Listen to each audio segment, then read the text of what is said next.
Hoy en la agenda pública proseguimos nuestra conversación sobre Cuba y la importancia que ha cobrado en las notas internacionales. Los acontecimientos de primer nivel como el restablecimiento de relaciones diplomáticas con Estados Unidos, el encuentro entre el presidente Obama y el líder Raúl Castro son parte de esa realidad continental. Profundizaremos sobre otras etapas donde hubo confrontación pero también acercamientos secretos.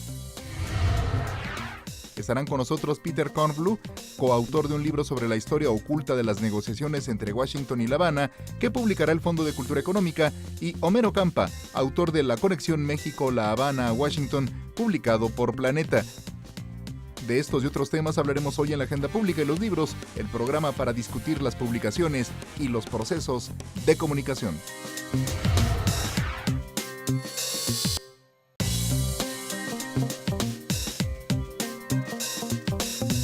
Este programa ha sido preparado y grabado para sustentar los temas de la agenda pública en fuentes bibliográficas, en libros clásicos y actuales, como un esfuerzo para elevar con usted la calidad de la esfera y del debate públicos.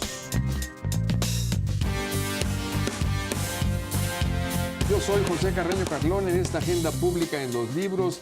Les agradezco mucho que hayan regresado este jueves. Peter Kornbluh, coautor con el profesor de Estudios Internacionales William Leogrande de Back Channel to Cuba, publicado por la Universidad de North Carolina y reconocido con el premio al mejor libro del año en Asuntos Internacionales, que este año va a publicar el Fondo de Cultura Económica en Español. Bienvenido, Peter. Gracias. Qué oportuno libro. Ahora que Cuba está en medio de la agenda internacional y lo seguirá estando en el resto del año. Y también nos acompaña Homero Campa, él es ex corresponsal en Cuba de la revista Proceso, actual coordinador de información de este semanario. Internacional.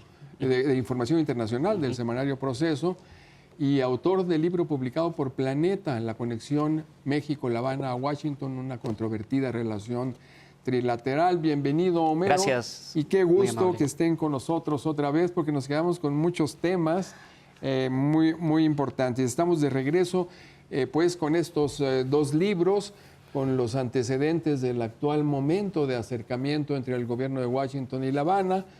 Y yo estaba muy picado con tus personajes de thriller que están en la primera parte de los años 60. Ahorita vamos a la segunda parte. Grandes personajes de la primera época también fueron McGeorge Bundy, yo creo, que fue el consejero de Seguridad Nacional con Kennedy y con Johnson. También fue muy insistente en este acercamiento en esta época.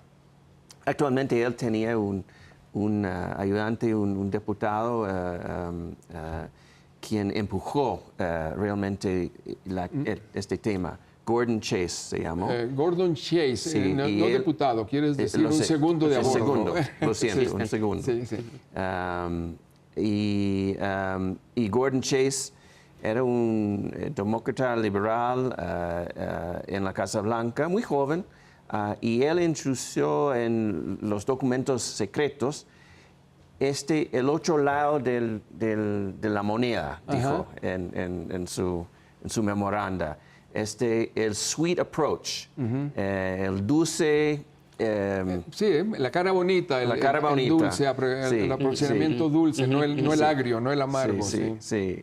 En vez de la presión encubierta y la agresión de los Estados Unidos. Los sabotajes y todo eso, en lugar de eso. Sí. Y él empujó este tema hasta el fin de la administración Johnson, realmente.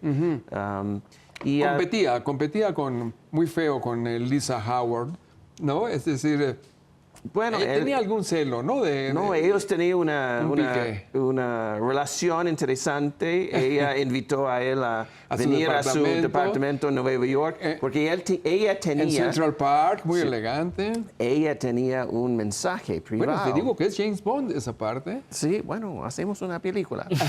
Traía un recado de Fidel Castro.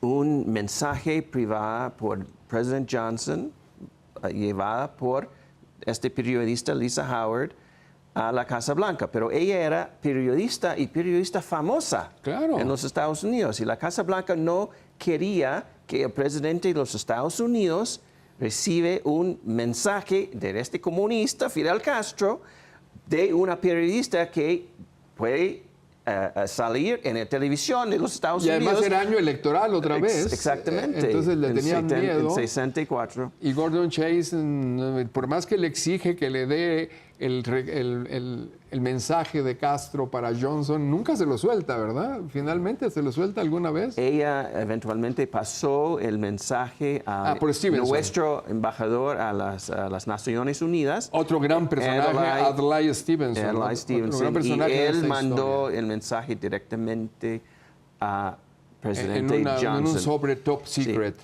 Este documento era un documento secreto y quedó secreto para más de 35 años. Exacto. Yo lo conseguí de las papeles privadas de Lisa Howard y publiqué este documento por la primera vez hace casi 20 años actualmente. Pero era un símbolo del interés de Fidel Castro en normalizar relaciones con los Estados Unidos. Y esta es una historia que no está bien conocida porque Fidel Castro tiene hay un mito de Fidel Castro de ser, un antiimperialista. Y es un antiimperialista. Lo era en lo externo. Sí, pero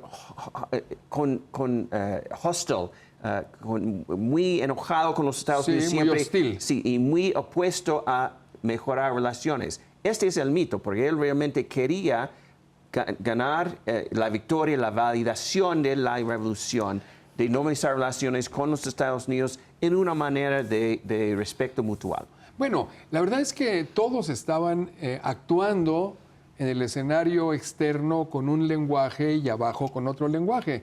Incluso Fidel Castro llega a decir en ese mensaje a Johnson: oye, no importa, yo entenderé si me agredes en público por motivos políticos electorales mientras mantengamos este contacto por abajo del agua, ¿no? Es decir, estaba a valores entendidos todo eso. Sí. ¿No, Homero? Sí, de hecho me parece que los intentos de arreglo, que son históricos, y el libro en ello es muy contundente en la documentación, me parece que siempre que había una oportunidad cercana, los factores de política interna lo echaban a perder. Exacto. Y la cuestión electoral, porque venía lo electoral otra vez. Los ciclos electorales en Estados Unidos han sido fundamentales para impedir el éxito de las aproximaciones. En 64, el año en que estamos discutiendo ahora, era Johnson contra Barry Goldwater. Que era la extrema derecha rabiosa de Arizona. Después, la oportunidad con Kissinger y Fidel Castro, llegamos a 76. Y Gerald Ford, quien no estaba elegido presidente de los Estados Unidos, está tratando de ganar una elección contra Jimmy Carter, primero en las primarias contra los otros republicanos, Ronald Reagan, muy de la derecha. Entonces, Cuba siempre ha estado un fútbol político. Ha estado muy jaloneado por los procesos internos, como dice Homero. Pero hemos llegado a un momento en mi país, ahora finalmente, en que la política ha cambiado. La opinión pública, especialmente en Florida, han cambiado. Tenemos un presidente que tiene el compromiso de cambiar la política contra Cuba y contra Latinoamérica, yo creo. Y él está avanzando en un corto tiempo para cumplir esto. A ver, Homero decía en creo que fue el martes pasado, ya se me revuelven, o sea, lo dijiste más temprano hoy, estos escenarios también de película en que se veían lo mismo en la escalinata del monumento a Lincoln, así todos camuflajeados, que en un café de un hotel de Toronto, que en todas partes. Pero hay otro elemento, en la combinación de periodistas, activos intermediarios en la política internacional. Este es obvio, por eso los periodistas tenían acceso a Fidel Castro. Y Fidel Castro no tenía reuniones con miembros de la CIA y abiertas reuniones con miembros de la Casa Blanca. Entonces, los periodistas estaban frente de él, ganaron la información, y cuando ellos regresaron a los Estados Unidos, habían oficiales, aún en la CIA, que querían tomar esta información Claro, y usarlo. pero no solo está Lisa Howard, tienes otro gran personaje aquí que es William Atwood.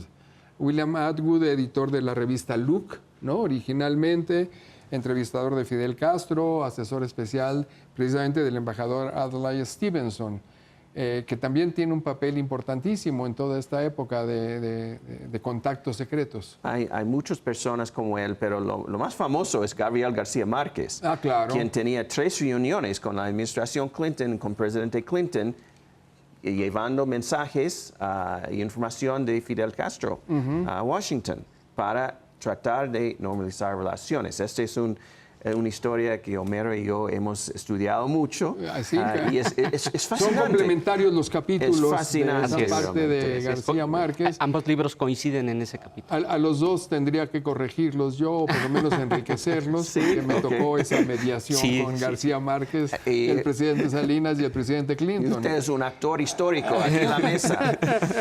Por eso váyanse con cuidado, porque les puedo hacer algunas correctivos. No, es cierto. Es cierto. En la época actual ya no solo están los periodistas en activo, sino también este gran escritor, premio Nobel, Gabriel García Márquez, en este episodio sensacional y otros dos que mencionan en los dos libros. Pero también, bueno, ¿qué más intermediario que el señor Papa? Que el Papa Francisco es el intermediario de lujo que ahora fue el presidente Castro, agradecerle su mediación para este nuevo acercamiento. Es el intermediario más recién y probablemente más importante en la historia, porque él tenía un puesto especial. Él puede dar un blessing muy especial y tiene una influencia moral muy fuerte con Barack Obama, con Raúl Castro. La iglesia en Cuba es muy importante ahora. El cardenal, ¿cómo se llama? Jaime Ortega y Alamillo. Qué importante fue siempre, Sí. ¿no? Yo creo que Por hay décadas. un momento que es definitorio. Dentro de la Iglesia Católica en Cuba había un debate sobre cómo enfrentar la relación con el gobierno cubano. Cuando el sector de los dialoguistas triunfa sobre los confrontacionistas, por calificarlos, se decide de alguna manera el futuro de la relación de la Iglesia Católica con el gobierno cubano. Y ese sector de dialoguistas fue encabezado por Jaime Ortega Alamillo, que pese a haber sufrido, digamos, la presión del régimen cubano, incluso estuvo en las famosas UMAPs, que son las unidades donde se enviaban para trabajar a digamos, los marginales, a los homosexuales o a los disidentes. Sí, las de reeducación, granjas de reeducación. Él estuvo en una UMAP. ¡Qué barbaridad! Y sin embargo, su posición ha sido, vamos a dialogar. A ver, hay que tomar en cuenta que más allá de las instituciones de la revolución,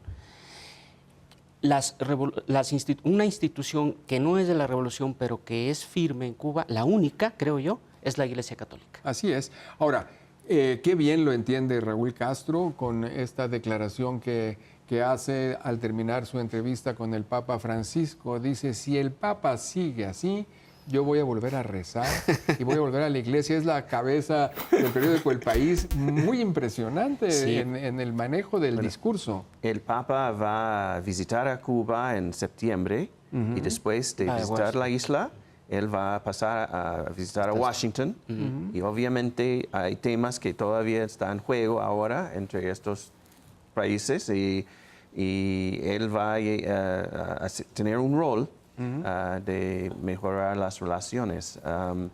Cuando sale el libro Back Channel en español, aquí en México, la audiencia va a leer que la iglesia en Cuba y el cardenal Ortega actualmente tiene su propio rol de ser intermediario, Claro. llevando una carta del Papa que pasó a Cuba secretamente a la Casa Blanca en Washington. ¡Qué barbaridad! Sí. ¡Qué bien, qué bien! Ahora, vamos a tenernos que ir a un corte para volver con estos temas de la agenda pública y vamos a entrarle a un tema muy importante. Vamos a ver cuáles son las conclusiones y las perspectivas en este momento. Es decir, ha habido grandes momentos de acercamiento que lamentablemente no han fructificado. Ahora todo indica que vamos bien, vamos mucho mejor, pero vamos a analizarlo con todo cuidado. Eso es la agenda pública global con una gran presencia en nuestro país, en México. Volvemos.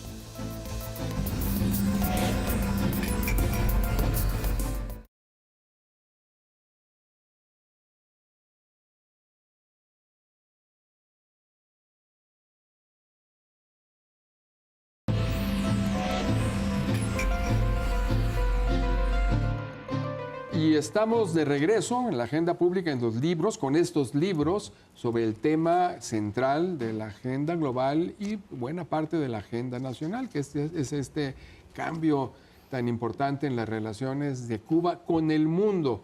De hecho, Peter, tú hiciste, ahorita en alguno de los descansos, hiciste un recuento de todas las relaciones. Esta misma semana estuvo el presidente de Francia, en Cuba.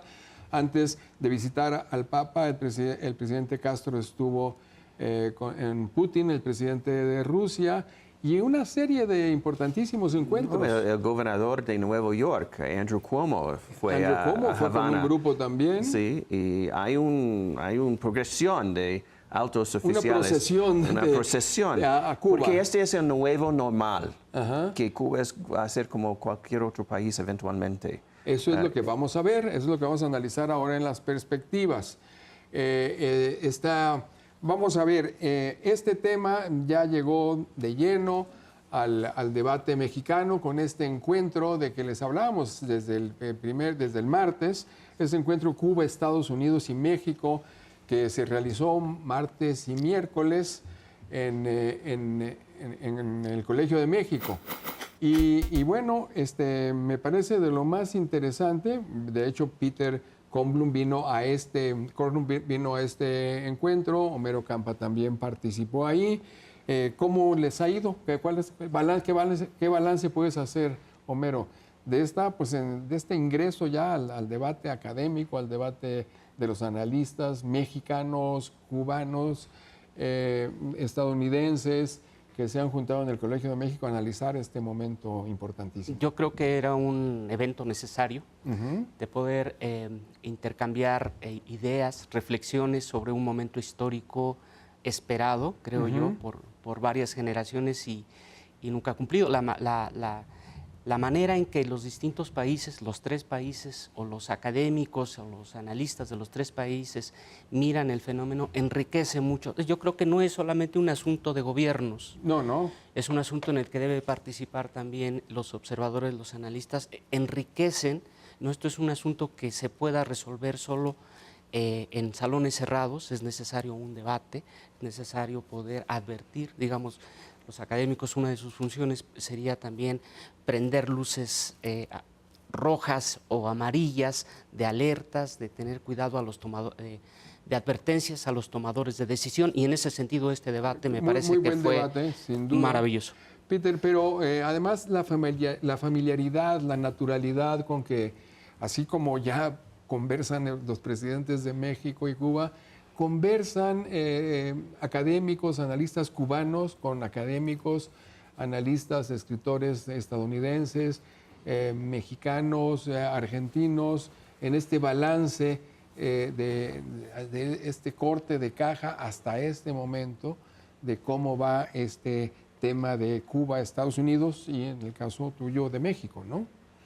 Sí, habían diversas opiniones a la conferencia, obviamente. Claro. Hay algunos cubanos exiliados aquí en México, muy inteligentes, que han escrito mucho, y hay cubanos que llegaron de Cuba para participar en la conferencia. Y conversaron muy civilizadamente, de una manera muy constructiva también, vislumbrando el futuro. Bueno, si los Estados Unidos y Cuba pueden reparar su relación, me parece que los exiliados y los cubanos eventualmente tienen que reparar su relación también. Este es un proceso largo, pero la normalización de relaciones con los Estados Unidos me parece que va a ayudar a este proceso.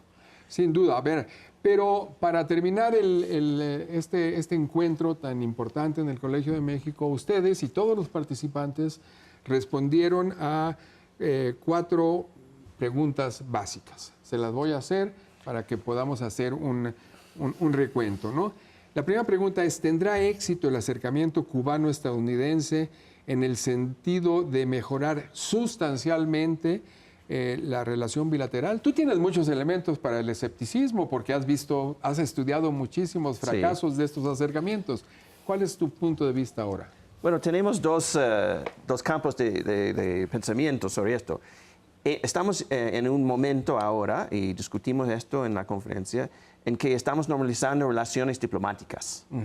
Vamos a ver en unas semanas, espero, que el secretario de Estado de los Estados Unidos, John Kerry, va a ir a Havana y abrir la embajada, restaurar las relaciones diplomáticas oficiales.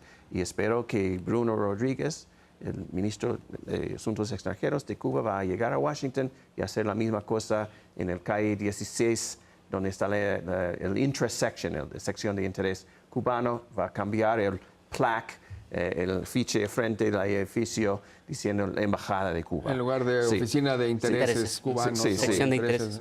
Exacto. Y este va a ser un momento simbólico, pero muy importante en la historia. Muy, muy importante. Pero de ahí, obviamente, tenemos que pasar a relaciones normales, no simplemente relaciones diplomáticas normales. Y esta es otra cosa. Los Estados Unidos tienen que levantar el embargo, tenemos que cambiar los programas de tratar de influenciar el futuro político de Cuba. Tenemos que pasar el Guantánamo a su país de origen, etcétera, etcétera. Hay cosas grandes, hay pasos grandes que tenemos que cumplir. Eso era innegociable en los 60s, en los 70s, ahora todo está en la mesa de negociación. Pero hay un momentum ahora, esta es la cosa tan importante, hay un momentum. Vamos a ver lo que pasa en el próximo año con la elección en los Estados Unidos y la campaña, y si Cuba llega a ser un fútbol político otra vez. Un hot potato, as we say en inglés, ¿no? Un balón. ¿Tu balance, tu perspectiva es tan optimista como la de Peter? Es optimista. Yo creo que, y yo apuntaría aquí dos factores fundamentales. En Estados Unidos muchas cosas se mueven por votos y por dinero. Claro. En términos de votos, el cambio demográfico en la Florida es evidente y eso ha cambiado la conformación de los votantes y la preferencia de los votos. La Florida es el cuarto voto, en su sistema de colegios electorales es el cuarto estado con mayor número de votos. Entonces, el no perder la Florida había hecho a Cuba rehén de la política electoral interna. Ahora me parece que ese cambio demográfico y de votos hará que poco a poco el tema de Cuba deje de ser rehén de esa política interna. Y lo otro es, pues Cuba es un mercado, en realidad, mercado virgen, pequeño, pero virgen, para empresarios estadounidenses, y de entrada la Asociación de Agricultores que exportan alimentos a Cuba está empujando a favor de la normalización. Los empresarios, los comerciantes también lo están haciendo. Entonces hay dos factores fundamentales fuertes que están empujando por la normalización y eso da mucho optimismo. Un minuto, menos de un minuto, Peter, para que nos cuentes esa otra pregunta básica. Esto supone un escenario en que Cuba vuelva a caer en la zona de influencia, en este patio trasero, como se dice también, de los Estados Unidos, o como lo dijo muy feo también el presidente Kennedy, nuestra casa de prostitutas, ¿no? Yo voy a Cuba con 76 personas en la próxima semana. Y muchas de estas personas me preguntan, ¿no sabe Cuba que Walmart y McDonald's y Monsanto y todas las compañías, corporaciones grandes van a influir su futuro, van a tomar el país? El imperialismo económico va a regresar a Cuba. Y mi respuesta es, Cuba tiene que decidir. Claro. Es la decisión de Cuba. Claro. Esta es la revolución, llegó al punto de decir, es nuestra decisión, y si ellos quieren permitir McDonald's regresar, es la decisión de ellos. Excelente final, muchísimas gracias, Peter, muchísimas gracias. Gracias. Homero, se nos acabó el tiempo. Muchas gracias a ustedes por habernos acompañado en estos 2 debates sobre el momento cubano, muy importante para México. Buenas noches y buena suerte.